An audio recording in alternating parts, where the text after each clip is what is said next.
Dictation अभ्यास के लिए हमारे चैनल को सब्सक्राइब करें। चलिए शुरू करते हैं।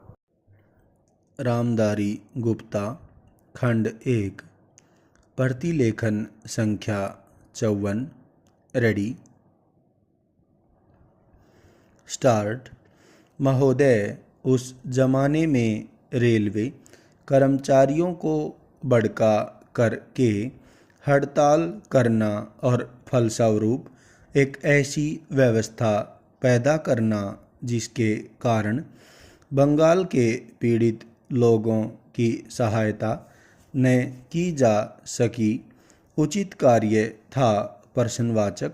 लेकिन यह कार्य मेरे घर के भाइयों ने किया था।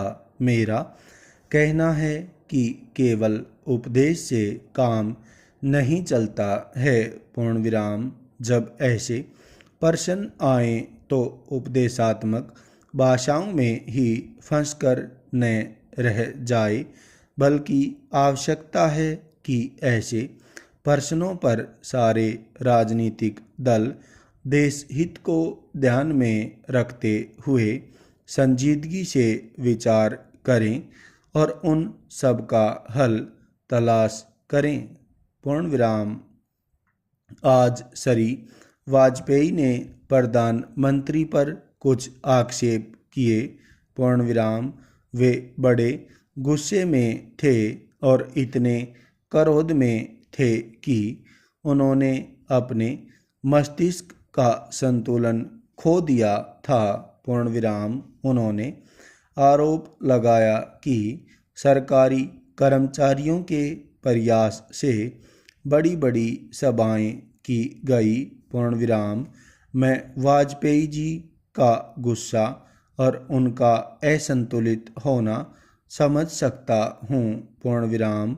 उन्होंने यह भी कहा कि प्रधानमंत्री जी ने इन चुनावों के बीच अपने भाषणों में जनमानस को ऊपर उठाने की कोशिश नहीं की, मूलभूत प्रश्नों को देश के सामने रखने की कोशिश नहीं की और आज जो राष्ट्रीय दिक्कतें और परेशानियां हैं उन पर जनता को शिक्षित करने की कोशिश नहीं की। पूर्ण विराम। प्रधानमंत्री ने अपने चुनाव भाषणों में देश के अंदर जो शक्तियां राष्ट्रीय एकता को भंग कर रही हैं, धर्म के नाम पर, जाति के नाम पर, भाषा के नाम पर या अक्षेत्रीयता के नाम पर संकीर्णता की भावना पैदा कर रही हैं, जनता को उनसे सजग किया। पूर्ण विराम। प्रधानमंत्री जी ने इस बात को अनुभव किया था कि उत्तर प्रदेश, बिहार और उत्तर भारत के समस्त हिंदी बोलने वाले इलाकों में जनसंघ संकीर्णता की भावना का प्रचार कर रहा है।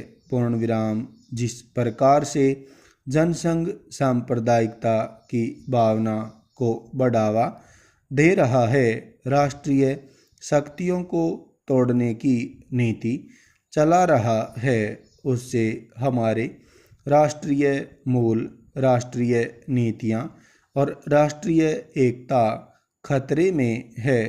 पूर्ण विराम। इसीलिए प्रधानमंत्री ने जनसंघ के ऊपर इस बात का प्रहार किया था कि वह सांप्रदायिक शक्ति है और उससे जनता को सावधान हो जाना चाहिए। पूर्ण विराम। आज जो वाजपेयी जी का गुस्सा है उसको हम समझ सकते हैं। पूर्ण विराम। उन्होंने एक सपना देखा था, एक सुनहरा सपना, उत्तर प्रदेश में अपनी सरकार बनाने का, बिहार में अपनी पार्टी को बहुमत प्राप्त कराने का। पूर्ण विराम। स्टॉप।